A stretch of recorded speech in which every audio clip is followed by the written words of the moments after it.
Hanya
Yang belum bisa presensi bisa tulis NIM-nya di kolom chatting ya.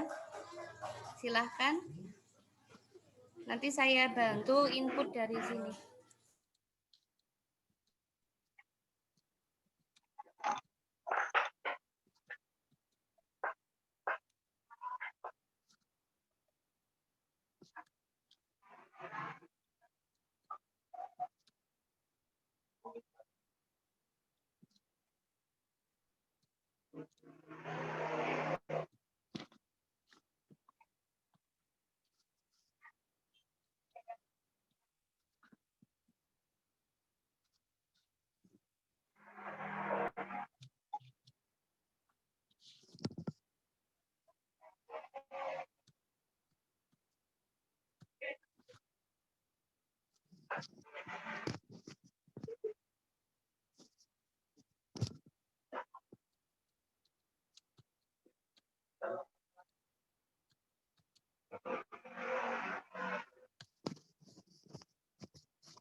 Oke, kita mulai ya untuk kegiatan hari ini. Mulai. Baik, Bu. Sebelum mulai, mari kita berdoa dulu menurut agama dan keyakinan masing-masing. Berdoa dipersilahkan. Berdoa selesai. Baik, selamat siang menuju sore semuanya. Selamat siang menuju sore. Siang menuju sore, Bu. Siang menuju sore, Bu. Siang menuju sore, Bu. Assalamualaikum warahmatullahi wabarakatuh. Waalaikumsalam warahmatullahi wabarakatuh. Warahmatullahi wabarakatuh. Selamat datang ya untuk yang baru bergabung juga. Kita bertemu di kegiatan perkuliahan geografi sosial ya. Jadi tadi siang ya kalian sudah mengikuti untuk kegiatan perkuliahan kartografi ya. Gak apa-apa ya. Jadi geografi itu ada dua ya. Jadi ada fisik dan juga ada yang sosial gitu. Nah, kalau sosial ya ini lebih lebih mudah ya untuk analisisnya mungkin ya kalau misalnya sosial arahnya nanti. Jadi nanti untuk konsentrasi ke sosial ya, ini bisa dengan saya dan juga dengan Bu Ika gitu. Nah, saya di semester ini mengampu mata kuliah geografi sosial. Jadi kita bertemu ya di hari Senin sore ya. Di jam 15.30 ya. Oke. Baik, sudah lengkap semuanya. Nanti yang belum presensi, silahkan ya untuk presensi di chat di kolom chat untuk nomornya, NIM-nya 20.85. Ya. Nanti biar saya bantu input dari sini. Baik, untuk materi yang kedua, karena kemarin sudah ada materi yang pertama ya, nanti bisa disaksikan untuk materi yang pertama kemarin bagi yang belum bisa mengikuti ya, ataupun kemarin ada yang terkendala dengan koneksi, rekaman ataupun linknya itu ada di waskita.amikom.ac.id. Bisa diakses di sana di pertemuan pertama, nanti bisa dibuka sehingga materi pertama tidak tertinggal ya. Sehingga ini kita akan melanjutkan di materi kedua hari ini. Kita akan membahas tentang geografi sosial dan juga geografi ya, hubungannya seperti apa. Kenapa kok geografi sosial ini dipelajari di dalam bidang ilmu geografi.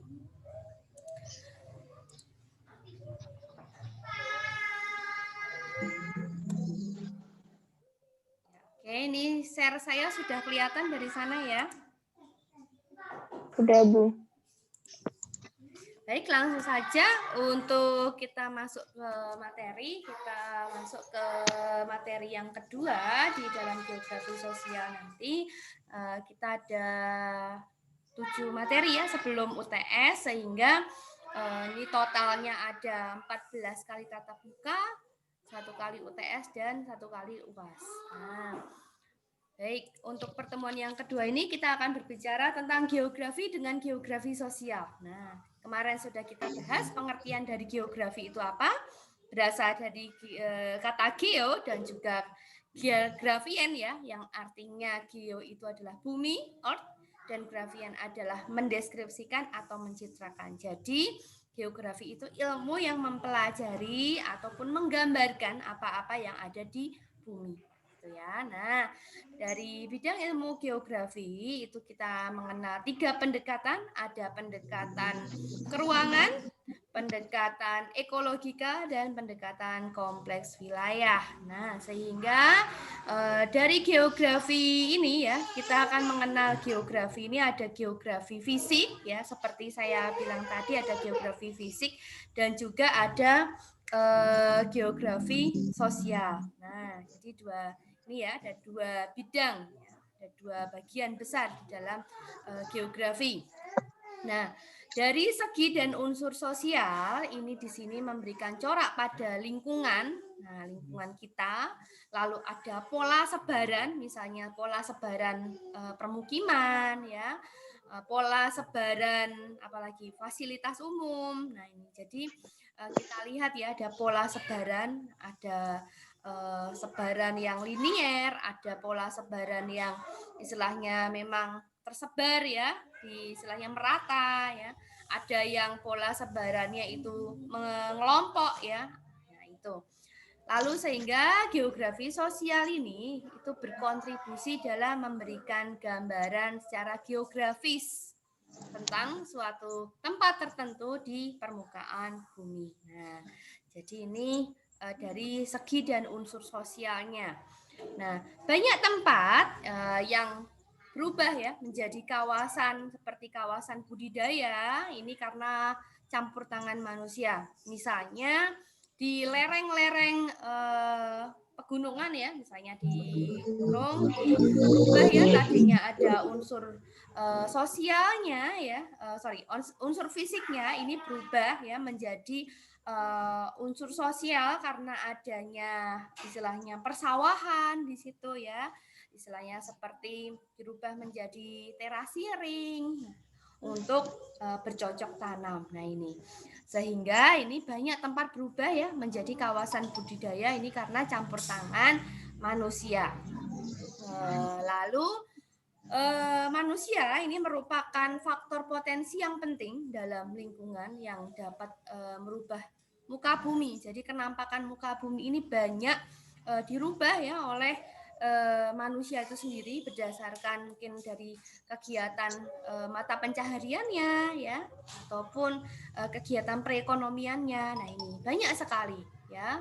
Ini manusia menjadi potensi yang paling penting di dalam lingkungan itu sendiri sehingga kenampakan-kenampakan yang ada di muka bumi ya ini banyak berubah itu cepat karena campur tangan atau manusia itu sendiri ya. Kalau misalnya karena mungkin bencana ataupun faktor alam ya, itu perubahannya tidak cepat ya, relatif lebih lambat dibandingkan dengan perubahan karena campur tangan manusia. Nah ini, sehingga ini manusia ini merupakan bagian yang terpenting dalam kajian geografi sosial. Nah, seperti kita lihat ya pada gambar di sini ya, ini hasil dari foto udara yang diambil dari atas nih ya.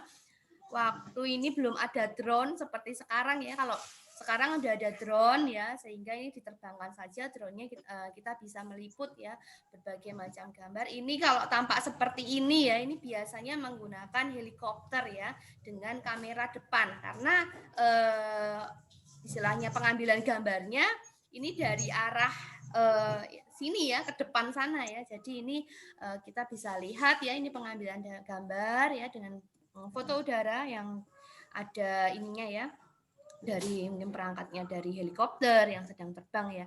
Nah, ini kita lihat kenampakan di sini ya. Kenampakan di sini ini adalah bentang lahan ya. Ada bentang sosial dan juga ada bentang fisiknya.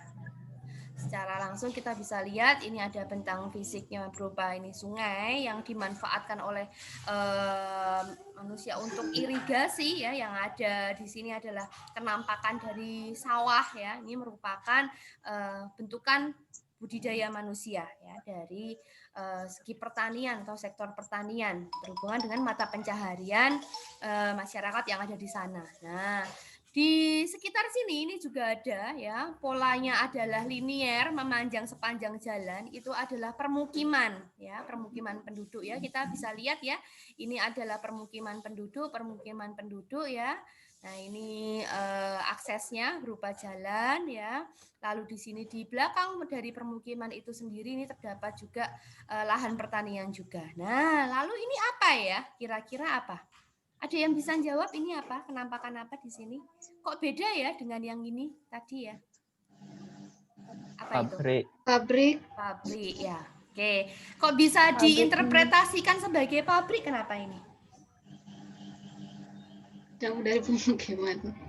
Ya, jauh dari permukiman ya. Nah, jadi ya ternyata kalian ilmu geografinya sudah menancap ya dari sebelum tahu ilmu geografi pun sudah tahu kalau ini pabrik ya. Berarti kan kalian sudah bisa menggambarkan. Pernah ada yang pernah ke sini? Belum ada ya. Nah, kemungkinan kalau bangunan seperti ini itu adalah pabrik ya, dari bentuknya ya. Mungkin kalau dari segi lokasinya jauh dari permukiman penduduk. Lalu yang kedua luasannya ya, terus yang ketiga dari bentuknya ya. Bentuknya. Nah, bentuknya ini bangunannya memanjang-memanjang. Nah, ini biasanya bentukan dari pabrik ya. Nah, ini ada istilahnya lahan yang cukup luas ya. Ini kalaupun ini ada di daerah pertanian ya, kira-kira ini bisa tebak-tebakan nggak ini pabrik apa ya? Pabrik beras, Bu. Pabrik beras ya. Biasanya bisa juga nih sebagai penggilingan ya, tempat penggilingan padi ya. Nih, mungkin ini bisa untuk menjemur apa? Gabah ya. Nah, ya kayak gini ya.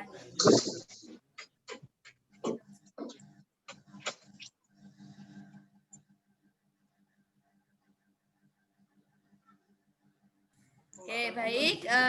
Ini saya lanjut lagi.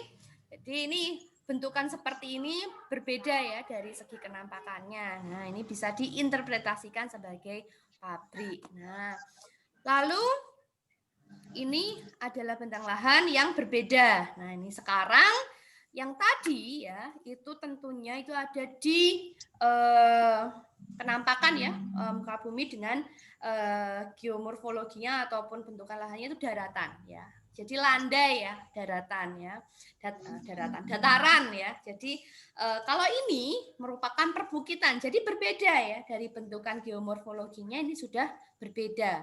Nah, otomatis ya ini juga bentukan dari manusia ya untuk campur tangan yang kegiatan yang ada di situ itu juga berbeda tentunya. Yang tadi mah fine-fine aja ya, tidak ada perbedaan dari ketinggian, relief ya. Nah, sehingga ini kalau di sini ya, ada yang pernah ke Dieng ataupun rumahnya di sana ya. Nah, ini pasti perbukitan ya, ada perbukitan, ada yang rumahnya di sini, ada yang naik lagi ya. Nah, ini mengikuti ini ya, dari segi ketinggiannya ya. Nah, kita bisa lihat ya, berarti ini ada adaptasi manusia itu sendiri terhadap lingkungan yang ada di sana seperti apa. Nah, ini kita lihat di sana ya, ini ada masjid di sini ya. Nah, kok tahu masjid ya? Dari bentuk apanya nih? Dari bentuk kenampakan kubahnya. Nah, jadi ini ada masjid di sana. Oh, jangan-jangan masjidnya terbang ya? Oh, enggak ya. Bukan terbang ya. Jadi ini memang masjidnya berarti ada di atas ya, ada di daerah perbukitan. Nah, ini pasti ada penyesuaian ya. Lalu jalannya berbeda dari yang sebelumnya tadi ya. Yang tadi kan ini lurus-lurus saja ya. Nah, kalau ini pasti ada kelokan-kelokan ya. Nah, ini mungkin nanti ke atas ini ya, ini nanti mungkin ada kelokan lagi naik ke atas gitu. Nah, ini pasti ada adaptasi nih dari manusia itu sendiri. Lalu ini ada semacam apa ini? Gerbang ya. Gerbang ini bentuknya seperti candi ya. Nah, ini peninggalan dari budaya ya. Jadi ada istilahnya bentuknya seperti ini ya, enggak dibentuk kayak gerbang biasa ya. Jadi dibentuk seperti ini. Nah, ini pasti ada unsur kebudayaan yang ada di sana gitu. Nah, nih, sehingga ini di kedua tadi ya, kenampakan tadi itu berbeda. Yang ini dataran, yang ini perbukitan. Lalu ini beda lagi dengan kenampakan kedua gambar yang sebelumnya. Nah, kira-kira ini ada di mana yuk? Di daerah apa ini? Perbukitankah? Atau datarankah? Ada yang bisa nebak? Dataran rendah. Dataran, Bu. Dataran rendah ya. Oke. Dataran. Kenapa kok dataran ya? Karena ini kita lihat ini ada kolam-kolam ya. Kolam-kolam biasanya kalau di sini kolam-kolam, banyak kolam-kolam berarti ini mata pencahariannya ini perikanan ya. Nah, banyak kolam ikan yang ada di sekitar sini sehingga ini pasti untuk airnya itu sangat mudah. Nah, berbeda dengan yang ada di perbukitan tadi ya, kemungkinan untuk mendapatkan air ini susah ya, dan juga tidak mungkin nih ya bisa ada kolam-kolam yang ada di sini gitu ya. Ini daerah yang berbeda dari yang tadi. Tadi kenampakannya banyak area persawahannya, pertaniannya, di sini ada perikanan dan mayoritas di sini tanamannya atau vegetasinya yaitu kelapa dan pisang ya. Kita lihat ya, ada kelapa, ada pisang. Nah ini jadi di bentukan kedua daerah tadi ya. Nah ini juga berbeda pula dengan yang saat ini ya. Nah gambar saat ini perubahannya sangat cepat lah. Kemungkinan ini disesuaikan lagi nih istilahnya dengan mata pencaharian yang ada di sini. Siapa tahu di sini sudah tidak ada kolam lagi untuk sekarang ya, sudah berubah menjadi permukiman. Nah, jadi perubahannya sangat cepat. Nah, berarti ini ada faktor manusia yang terlibat di dalamnya.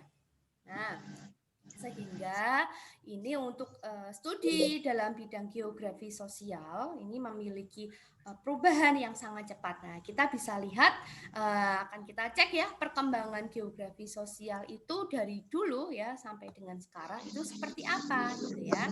Nah, ini ada 4 bagian ya. Yang pertama ada geografi klasik, yang kedua ada permulaan atau abad pertengahan, lalu yang ketiga ini ada abad ke-18, yang keempat ini ada abad ke-19 sampai 20. Nah, jadi kita lihat nih perkembangan geografi sosial. Bahkan mungkin berbeda ya sampai dengan abad ini ya. Sekarang abad berapa? 21 atau 22? Abad 20. 20. Oke, 20, Bu. 20 masih masuk sini abad ke-20 ya, bukan abad 21 atau 22 ya. Oke. Sesuai dengan umur. Sesuai dengan umur ya. Ya, oke deh, berarti umur saya sama ya kayak kalian ya. Masih 20 tahunan. Oke, ini Iya, Bu. geografi Aku klasik lebih ya, 8. pada tahap geografi klasik saat ini ya, kita mengenal ya dari zaman dahulu masih zaman eksplorasi. Artinya kalau eksplorasi itu masih pada tahap pengenalan, explore ya, namanya explore gitu ya. Nah ini jadi apa-apa yang ada, apa-apa yang ditemukan ini dikumpulkan dulu ya. Nah, berarti ini tahap dalam pengumpulan data ya. Misalnya ada data di situ, adakah kejadian atau kan fenomena yang ada di situ ya. Nah ini baru tahapan eksplorasi. Lalu setelah itu apa yang sudah dikumpulkan dari kegiatan eksplorasi tadi itu dipetakan ya. Ini masih manual gitu ya. Kartografi kalian masih manual ya. Diminta Bu Rias pakai kalkir. Ya, jadi Belum, Bu. belum ya, belum sampai itu ya. Ini pemetaannya ini masih manual ya, artinya masih menggambarkan ya. Jadi ada pemetaan daerah. Lalu disusun nih ya, ada penyusunan, pengumpulan fakta-fakta yang ada di sana. Betul enggak ya? Jadi ini setelah dipetakan, dicek nih betul apa tidak ya, gitu. Nah, jadi ini masih dalam tahapan geografi klasik. Nah, lalu pakarnya siapa nih ya? Ini ada Thales, dia ahli dalam bidang geografi matematik ya. Lalu ada Anaximander, Aristoteles ya, Eratosthenes, ini ahli dalam bidang latitude dan longitude. Nah, ini dalam hal ini ukuran bumi ya, ini berapa sih diameter bumi, jarak bumi dengan matahari. Nah, lalu pakar ahlinya juga ada Theopratus ya. Ini mulai masuk ke arah geografi tumbuhan. Nah, jadi pengenalan nih adanya vegetasi-vegetasi yang ada di situ ya, tanaman-tanaman yang ada. Lalu geografi regional. Ini pakarnya adalah Hexatheus ya. Nah, ini. Lalu ada juga Strabo. dia mencatat, menuliskan, mencitrakan keadaan dan gejala di permukaan bumi. Nah ini paling terkenal nih ya, Strabo. Lalu setelah dari geografi klasik ya masuk ke abad permulaan di pertengahan ya, permulaan abad pertengahan. Ini ada tokohnya ada Cluverius dan Varenius ya. Ini mulai masuk ke arah geografi umum. Ya, jadi sudah mulai masuk geografi itu apa gitu ya, tapi masih secara umum. Lalu ada Copernicus, Kepler sama Galilea ya. Di sini ada menggenerasi geografi dan juga ada spesialisasi geografi. Nah, ini sudah mulai istilahnya apa ya? Membagi-bagi ya, istilahnya mengkategorikan. Lalu setelah itu kita masuk ke abad 18. Ini mulai masuk mempelajari tentang geologi ya. Nah, ini kalian juga dapat ya mata kuliahnya geologi ya. Tuh, dengan Pak Yoga kalau nggak salah ya. Nah, ini masuk nih dasar-dasar geologinya. Ini ada paparnya, ada William Smith ya dan juga James Hutton. Nah, lalu ada juga di sini ya menuliskan tentang geografi, menceritakan tentang permukaan bumi ya. Di sini ada tokohnya adalah Pusing. Lalu masuk lagi di abad 18 ini pakarnya ada Reine Geografi ya. Namanya ada geografinya ya belakangnya. Ini mempelajari tentang ada batas alam dan juga batas politik. Kalau batas alam ya misalnya kayak tanggul alam, sungai, igir ya. Nah, pegunungan ya. Nah, ini deretan ada pegunungan itu adalah batas alam. Sungai, terus ada waduk ya. Itu adalah batas alam. Terus kalau batas politik ini kita kenal di sini sebagai batas administrasi. Gitu. Kalau sekarang ini ya, kalau dulu istilahnya batas politik. Nah, lalu setelah itu di abad 18 ini ada tokohnya juga namanya J.R. Foster. Di sini mulai observasi, pengumpulan data, perbandingan, klasifikasi. Nah, ini sudah mulai adanya riset ataupun penelitian-penelitian yang berkaitan dengan geografi, yaitu pengumpulan data geografi ya. Nah, ini membandingkan, mengkelaskan. Nah, ini. Lalu ada yang terakhir tokohnya ini ada Immanuel Kant ya, ini tentang kebiasaan ya atau behavior tentang penduduk ya. Ini berbeda-beda dari mungkin dari wilayah yang satu dengan wilayah yang lain ya. Terus ada perubahan-perubahan prinsip dari teologi ini berkaitan dengan kepercayaan ya. Nah, ini di berbagai lingkungan alam. Nah, jadi ini mulai abad ke-18 nih sudah ada mulai bau-baunya sudah mulai nih masuk geografi sosial ada di sini ya. Kita akan berbicara kebiasaan gitu. Lalu di abad 19 sampai 20 ini, nah ini sudah mulai lebih maju lagi nih ya, ada geografi modern. Nah, ini sudah ada mempelajari tentang pengaruh manusia ini terhadap alamnya. Jadi ada interaksi ya. Pengaruh manusia terhadap alam itu seperti apa? Ini dipelajari untuk tokohnya ini ada Karl Ritter ya. Terus kita sudah mulai nih mengkaji tentang iklim ya, klimatologi ya, meteorologi. Nah, dan juga ada tumbuh-tumbuhan juga vegetasi ya, di situ persebaran dari vegetasi itu dipelajari juga di mulai abad 19 sampai 20 ini oleh Alexander von Humboldt.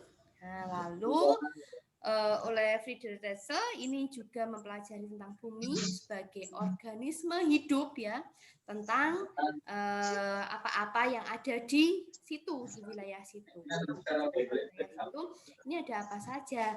Nah, mulailah di sini ini cikal bakal ataupun akar dari lahirnya geografi sosial itu sendiri ya, dimulai di abad 19 sampai 20 ya. Nah, ini jadi mulai dari pakarnya adalah yang mencetuskan Friedrich Russell ya, ini mulai ada perkembangan dari geografi sosial. Nah, jadi di sini kan geografi itu kan awalnya itu mempelajari tempat-tempat permukiman penduduk ya. Jadi ini mulai nih ya perkembangan geografi sosial. Awal mulanya ini mempelajari tempat-tempat permukiman penduduk, lalu memetakan penduduk itu bermukim ya di sini dipetakan gitu ya.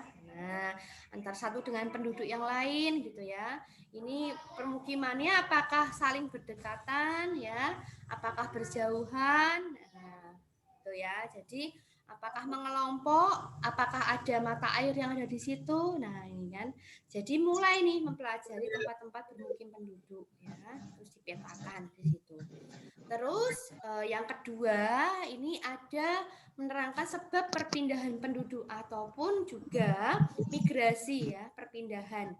Nah, ataupun moving penduduk dari tempat yang satu dengan tempat yang lain ke tempat yang lain. Ini mulai dipelajari di sini ya, menerangkan sebab perpindahan penduduk. Kenapa nih dia berpindah dari satu tempat ke tempat yang lainnya. Nah, lalu yang ketiga ini juga memperhatikan pengaruh lingkungan alam ini terhadap manusia. Nah, ini misalnya kalau di situ ini apa namanya kayak akan sumber daya misalnya tambang ya, berarti manusianya di situ mata pencahariannya ya sebagai penambang. Gitu. Lalu kalau misalnya di situ lingkungan alamnya ini berdekatan dengan laut, ya ini berarti mata pencahariannya tidak jauh berbeda ya, tidak jauh-jauh dari yang hubungannya dengan laut. Pasti dia nelayan ya, ataupun istilahnya pengepul ikan ataupun mengolah hasil laut ya. Nah, jadi ini mulai ya memperhatikan adanya pengaruh alam itu terhadap manusia yang ada di situ. Nah, ini mulai dipelajari di sini. Lalu oleh Ernest Capp ini juga mempelajari tentang culture-nya, tentang budayanya. Nah, dia hampir sama nih perkembangannya dari tokoh ahli yang sebelumnya ya, dari Friedrich Russell ini ya. Jadi dia mempelajari tentang culture-nya, lalu settlement-nya, tentang permukimannya, tentang mata pencahariannya. Berarti di sini oleh Ernest Capp dia mempelajari tentang manusianya, budayanya apa di situ, permukimannya, lalu mata pencahariannya apa gitu ya. Nah, lalu oleh Otto Scooter ya di sini juga mempelajari tentang kultur geografinya. Nah, kultur geografinya ini ada geografi tempat tinggal. Kalau misalnya sekarang ini geografi permukiman ya. Nah, istilahnya dulu istilahnya geografi tempat tinggal ya. Geografi permukiman, lalu ada geografi ekonomi ya. Lalu ada geografi lalu lintas. Kalau sekarang istilahnya geografi transportasi. Nah, gitu. Ya, jadi mulai dari tahap ini ya untuk geografi sosial nanti mempelajarinya tentang geografi permukiman, geografi ekonomi, dan geografi transportasi. Nah, lalu ada Paul Vidal de la Blanche ya tentang natural science ya, tentang ilmu alam dan juga ada human study ya ataupun pelajari tentang manusia. Ini ada 6 prinsipnya ya. Yang pertama ini ada yang bisa ngartikan? Oke, tak tunjuk ya. Anissa Nur Aini. Oke. Coba. Maksudnya the unity of earth phenomena apa? Unity of earth phenomena. Kesatuan. Fenomena kesatuan alam enggak ya? Oke, berarti di sini tentang ini ya adanya fenomena yang ada di bumi. Jadi yang pertama itu, misalnya apa ini? Nah, misalnya adanya kalau yang di Jogja ya, Gunung Kidul itu ya, itu kan adanya fenomena pengangkatan dataran ya ke atas gitu, sehingga kalau di Gunung Kidul itu kenapa kok dijumpai laut ya, karang-karang kok dia ada di atas gitu ya. Berarti ini ada fenomena nih, awalnya pengangkatan ya, adanya pengangkatan dari muka bumi. Ini ada istilahnya kalau graben itu ada di Bantul ya. Jadi istilahnya kayak patahan ya. Patahan itu kan ada satu naik ke atas ya, ada satu yang ke bawah gitu ya. Nah, ini nanti kalian pelajari juga di geomorfologi ya. Nah, jadi yang prinsip yang pertama yaitu kesatuan adanya fenomena yang ada di muka bumi. Lalu yang kedua itu coba Tama. Tama, yang kedua Tama.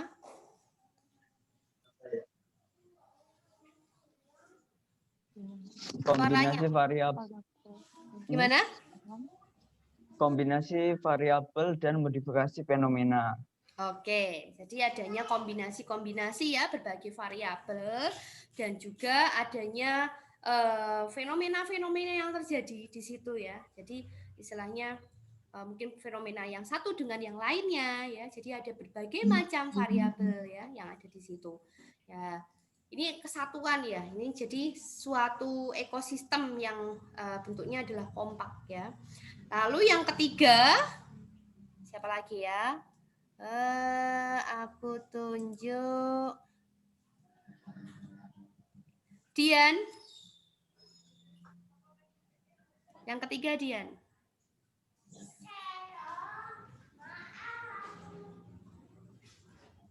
Kepenasarannya dengan fenomena yang ada di bumi? Oke. Ya. Jadi kalau yang ketiga ini ya, itu adanya di permukaan bumi ya. Jadi istilahnya fenomena yang ada di permukaan bumi ya, itu mengandung apa-apa saja nih, misalnya ya, ada jebakan-jebakan minyak ya yang ada di misalnya Cilacap, daerah Cilacap, itu merupakan fenomena. Itu hal apa yang menyebabkan? Yaitu karena ada proses dari lipatan ya. Jadi di situ memang terjadi ya, istilah kalau misalnya dari geografi, oh bisa nih melihat adanya sumber daya yang ada di wilayah tersebut. Ini dilihat dari fenomena-fenomena yang terjadi. Misalnya tadi ada lipatan di suatu daerah, oh berarti ini ada kandungan minyak bumi yang ada di situ. Gitu. Nah, jadi itu yang prinsip yang ketiga. Lalu prinsip yang keempat, Julius Renard Julius. Nah, oke, yang keempat. Guna untuk mengenali kekuatan lingkungan dalam berbagai bentuk dan jenisnya. Oke ya, jadi fungsinya ya untuk ini ya, menjelaskan ya, untuk istilahnya apa itu yang ada di lingkungan, variasinya ya, bentuknya, tipenya ya, ini untuk penggunaan untuk apa ya, misalnya kayak tadi ya, bentuk dataran tadi ya fungsinya untuk lahan pertanian, misalnya kalau dekat dengan gunung api, terus ada lahan yang subur di situ, nah ini untuk sangat baik untuk kegiatan pertanian. Terus misalnya apalagi di pesisir utara ya, ini sangat berpotensi juga ya untuk tambak ya, karena di laut utara dengan yang di sisi selatan Jawa ya itu sangat berbeda ya. Nah, kenapa ini perbedaannya ya? Kenapa kok di sisi sebelah utara ya, misalnya kayak Pati ya itu kayak akan misalnya penghasil apa? Garam ya di sana ya. Nah, ini dari segi lingkungannya ya, variasi dari bentuk dan tipenya itu berbeda ya antara laut utara dengan yang laut yang di selatan Pulau Jawa. Nah, ini penggunaannya juga berbeda. Itu yang keempat. Lalu yang kelima, coba siapa lagi ya ini? Saya tunjuk Talisha. Tasliha, Bu. Gimana? Siapa? Tasliha. Oh, Tasliha. Tasliha, oke. Itu perlu metode sains untuk untuk pengelasan sama identifikasi. Oke. Ya, jadi metode ilmiah yang digunakan ya untuk mendefinisi, mengklasifikasi adanya fenomena-fenomena yang ada. Tuh. Lalu yang terakhir, yang keenam, Wahyu Krisna. Ibu. Bentar. Apa ya? Sebentar, Bu.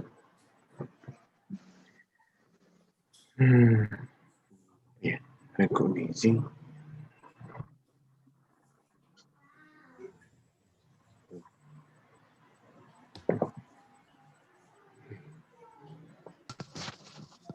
Rekognisi.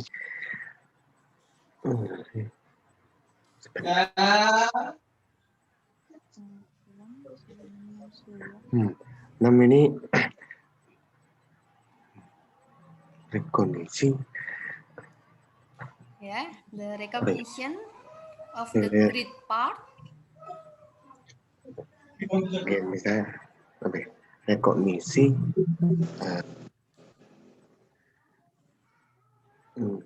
Sebuah rekognisi.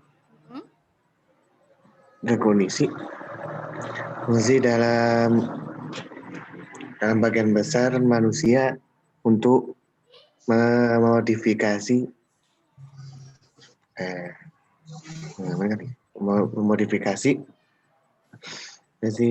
pasti lingkungan. Lingkungan.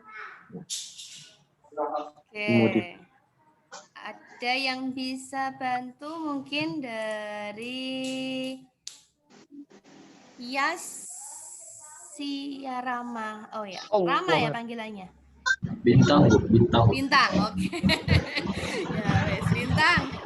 Ya. Sambil kenalan ini ya kita, sayang. Oke, dibantu.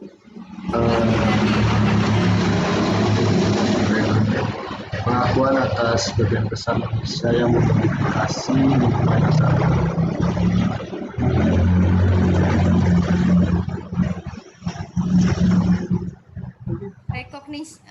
Recognition itu apa berarti? Pengakuan ya, pengakuan dari bagian besar ya, istilahnya manusia itu sendiri untuk memodifikasi dari lingkungan ya, basic lingkungan yang ada di situ ya, misalnya ya seperti kalau dataran rendah ya istilahnya ataupun pusat kota ya itu bisa dimodifikasi lingkungannya. Oh ini cocok nih untuk misalnya industri ya, untuk perdagangan ya karena mungkin dari segi lokasinya strategis ya. Jadi ini apa namanya memang kalau misalnya 6 dari prinsip ini ya itu mendefinisikan dari adanya natural science ya, adanya human studies itu tadi ya. Jadi terciptalah ada 6 prinsip ini tadi ya, baik itu dari segi alam dan juga ada dari manusia gitu. Nah, jadi ini pegangan istilahnya perkembangan dari geografi sosial ini dimunculkan dari abad ke-19 sampai 20 ini ya. Nah, lalu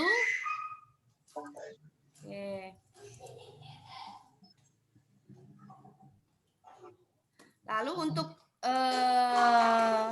Paul Vidal de la Blanche tadi ya di sini mempelajari tentang dasar-dasar geografi manusia ya yang di dalamnya di sini adanya penyebaran ya itu misalnya kayak istilahnya penyebaran penduduk di satu wilayah dengan yang lainnya ya, apakah di situ ini padat penduduk ya, apakah di situ untuk penduduknya jarang. Nah ini ya, lalu adanya perpindahan penduduk dari satu tempat ke tempat yang lainnya ya. Ada kerapatan, di sini adalah kepadatan ya, yang dimaksud dengan rapat ini di sini adalah kepadatan penduduk. Nah, jadi adanya penyebaran, adanya kerapatan penduduk atau kepadatan penduduk, adanya perpindahan penduduk. Ya.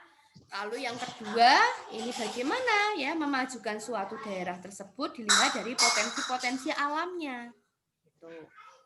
Lalu yang ketiga, aksesnya yang dimiliki oleh suatu wilayah dilihat dari istilahnya bagaimana nih aksesnya, apakah aksesnya mudah ya, apakah bisa terjangkau ya. Nah, apakah bisa dilalui dengan kendaraan ataukah bisanya hanya berjalan kaki ya. Ini berhubungan dengan transport, lalu lintas yang ada di sana.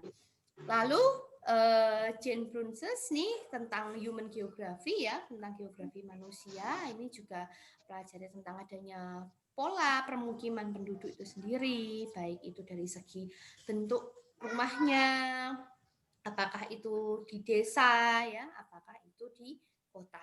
Nah, lalu yang kedua dari segi geografi pertaniannya, ya, mengenal ada jenis vegetasinya dan juga ada hewannya ya. Jadi flora fauna yang ada di situ. Lalu ekonomi penduduk ya, ini dicetuskan oleh Dimegnon ya. Di sini pengaruh manusia terhadap lingkungan alamnya dan juga adanya penghidupannya. Atau untuk penghidupannya misalnya mata pencahariannya yang ada di situ. Lalu untuk Jan Guterman ini human mobility atau mobilitas penduduk ya. Di sini mobilitas penduduk ataupun perpindahan penduduk ya. The movement dari perpindahan dari satu dengan tempat yang lainnya. Lalu komunikasi.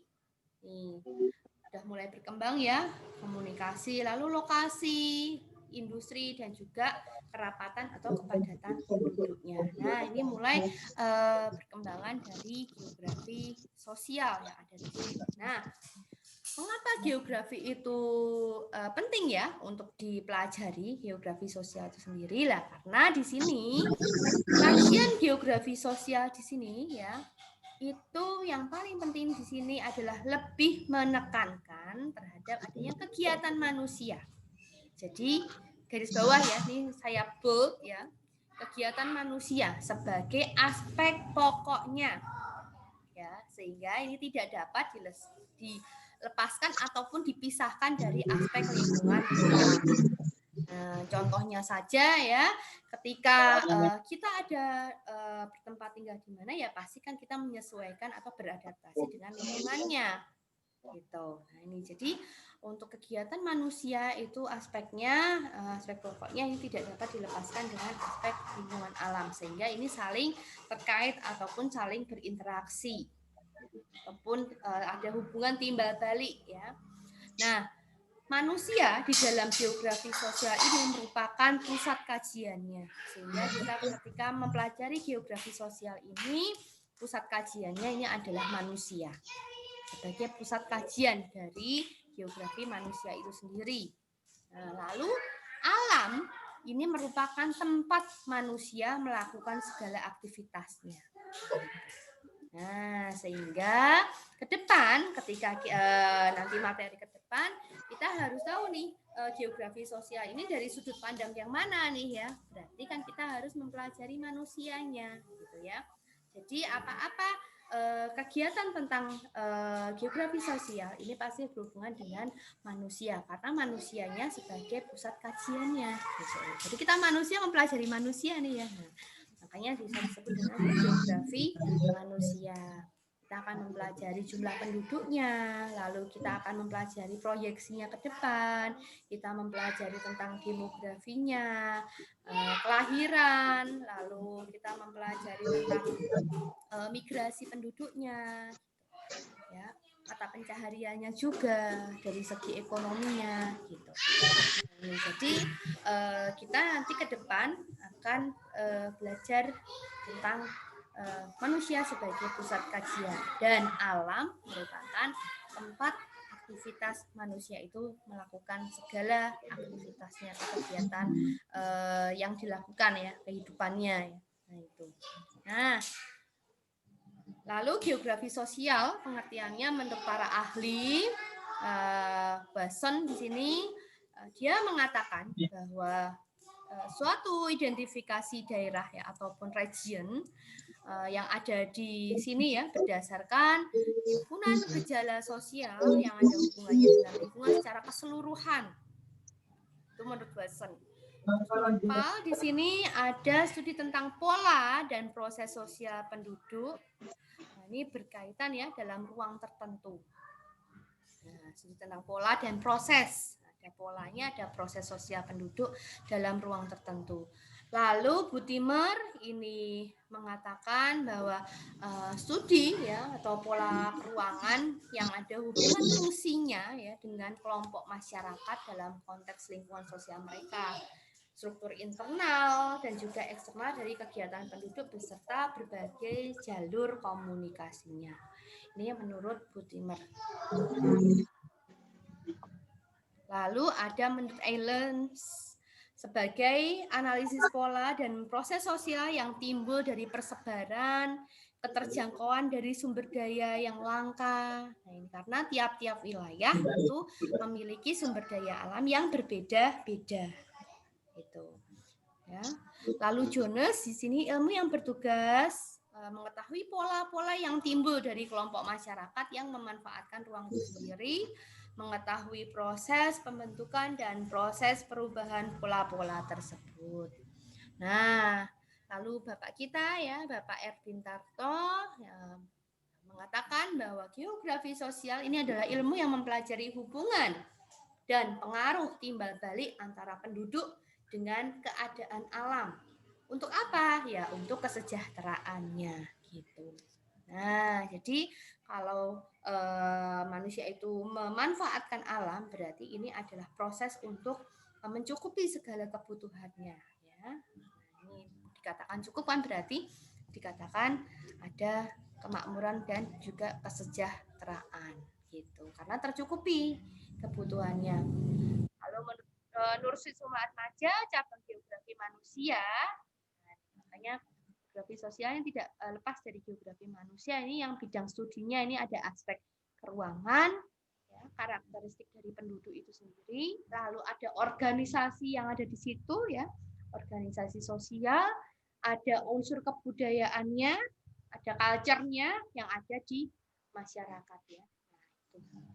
Sehingga ini menjadi kajian yang tersendiri geografi sosial gitu. Oke, untuk pertemuan kedua kali ini saya akan memberikan tugas pada kalian ya. Ini ya tugas kelompok. Oke. Nanti kita akan meresum atau membuat sumari dari perkembangan geografi sosial itu sendiri, mulai dari awal geografi klasik itu, lalu sampai dengan abad ke-19 sampai 20. Nah, di sini ada berapa anak ya? 33, maka saya bagi saja menjadi 4 kelompok besar. Jadi, kita bagi ya. Pengumpulannya nanti ada di LMS ya, di LMS-nya Mikom di waskita.amikom.aj.id ya, silahkan untuk pengumpulannya di situ, sehingga ini soft file. Nah, ini soft file. Nanti silahkan dikumpulkan pada folder perkembangan geografi sosial. Untuk pengumpulan tugasnya paling lambat ini adalah hari Senin depan. Ya, Senin depan tuh berarti tanggal berapa? Cek dulu ya. 12. Oke. 12 ya. Tanggal 12 itu jam 23.59. Jadi sebelum jam 12 malam. Ya, ketika nanti saya mengisi kuliah ya untuk minggu depan ya, Senin depannya, itu masih belum telat ya, masih belum batasnya, tapi nanti malamnya sebelum jam 12 malam itu batas pengumpulan tugasnya. Nah, oke, saya kira itu untuk agar istilahnya saling mengenal ya, kita bagi kelompok-kelompok dari kelompok 1 sampai 4. Berarti ini sekitar ada 8 ya, ada yang 8 orang ya. 8 orang. Kira-kira satu kelompoknya isinya 8 orang. Oke, baik. Oke, langsung saja saya bagi berdasarkan partisipan yang ada di sini ya.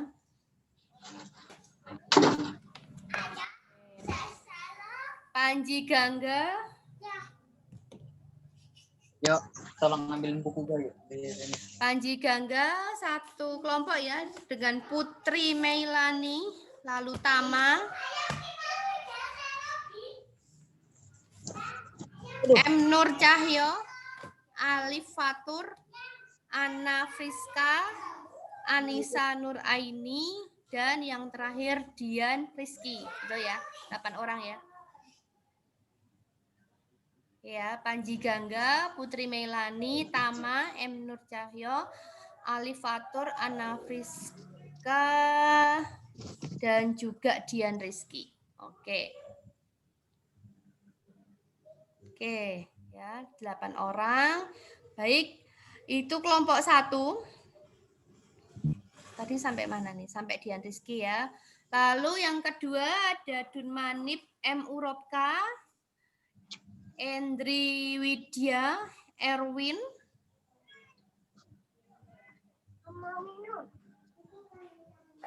Grinata Litamu, Huputi, Gusnia Elsa, Hamdan Ahmad Mahendra, Ilham Fadeli, dan Ikro Bayu.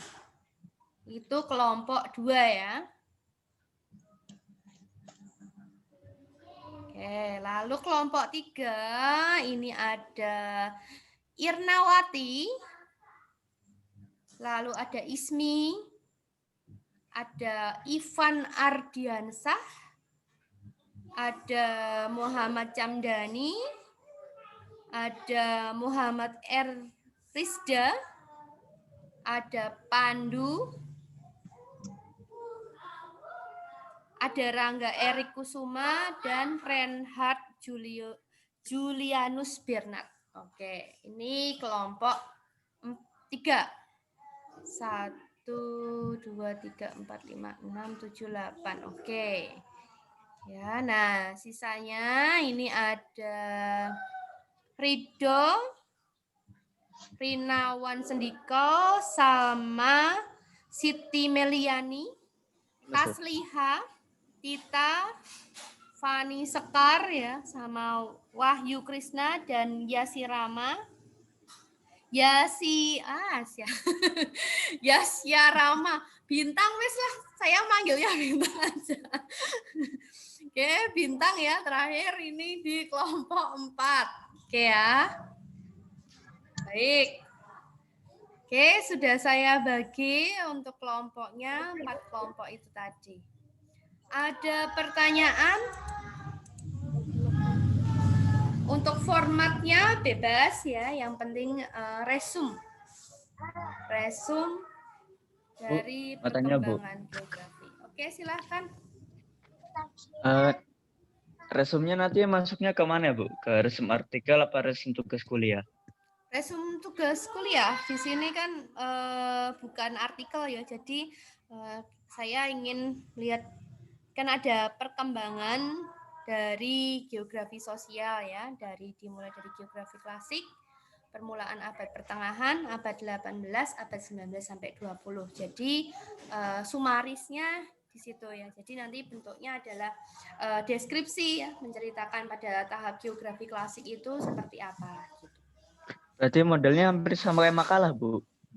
Hampir sama kayak makalah ya, gitu. Berarti dari pendahuluan, pengertian.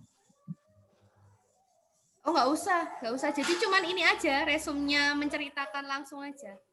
Jadi pada tahap ataupun pada perkembangan itu, ini geografi sampai mana tahap perkembangannya. Nah, nanti kan nyambung ya dengan yang lainnya gitu.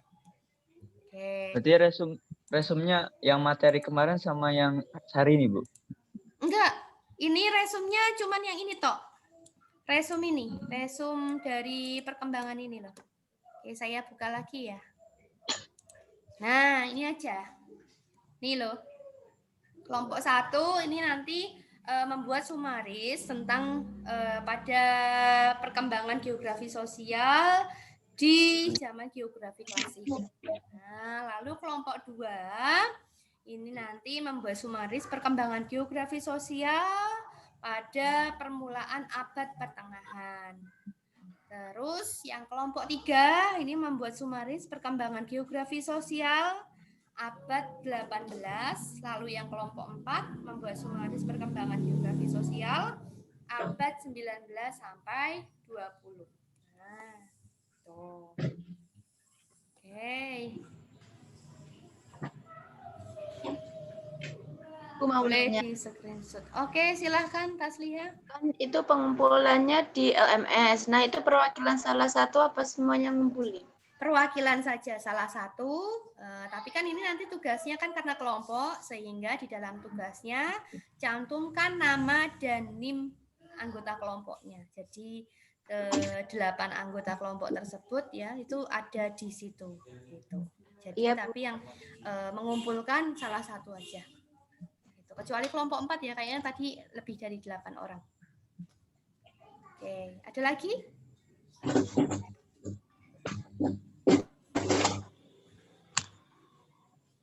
Oke, jika sudah cukup bisa di chatting cukup.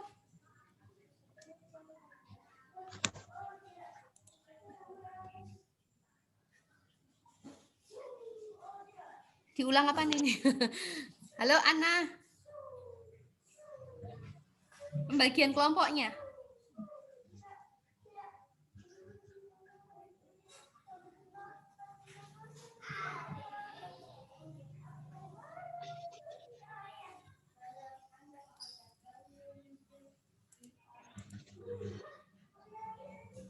Ana, cek suara. Ini yang minta diulang apanya? Diulang kembali. Oke, pembagian kelompok. Oh, tadi cuman berdasarkan urutan ini ya. Abjad sih. Tadi mudah-mudahan nggak berubah ya. Ada Tama, Panji, Putri Melani, M. Nur, Alif. 1, 2, 3, 4, 5, 6, 7, 8. Sampai Dian ya. Alif Fatur, Ana Friska, Anissa Nur Aini, sama Dian Rizky Ramadan ya. Kelompok 1, betul nggak? Oke ya. Tadi Nggak enak enggak? Tama.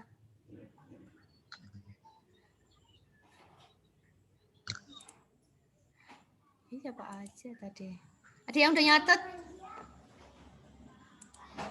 Kelompok 1, Bu, ada Panji, Putri, Tama, M. Nur, Alif, Ana, Anissa, dan Dian. Oke. Kelompok 2? Kelompok 2 ada kurang tak nama lengkapnya, Bu. Yang kedua Urip, Endri, Erwin, Grinata, Gusnia. Sampai situ, Bu, dengarnya. Ada yang nyatet kelompok 2? Hamdan, terus siapa? Hamdan ya, Hamdan. Terus Pak.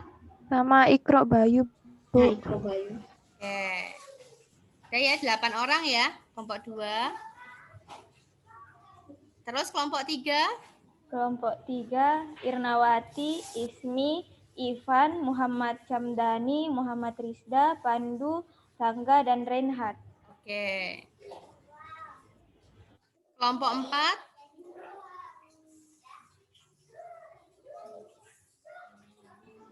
Pak. Siapa? Ada Reinhard ya? Renat, Rido ya? Iya, Bu. Renawan Enggak, Bu. Senikal, Siti Meliani, terus Tita, Tasliha, Fani, Wahyu, sama Bintang. Itu ya, kelompok 4. Oke. Nanti cek di itu ya, recordnya ya. Ini kan tak record juga. Linknya nanti diakses ya di LMS-nya Amikom. Silahkan dibuka linknya. Materi hari ini juga akan saya posting di sana untuk linknya. Jadi tadi yang mungkin down jaringan bisa disaksikan kembali untuk recordnya. Baik, jika sudah cukup mungkin bisa dicek cukup.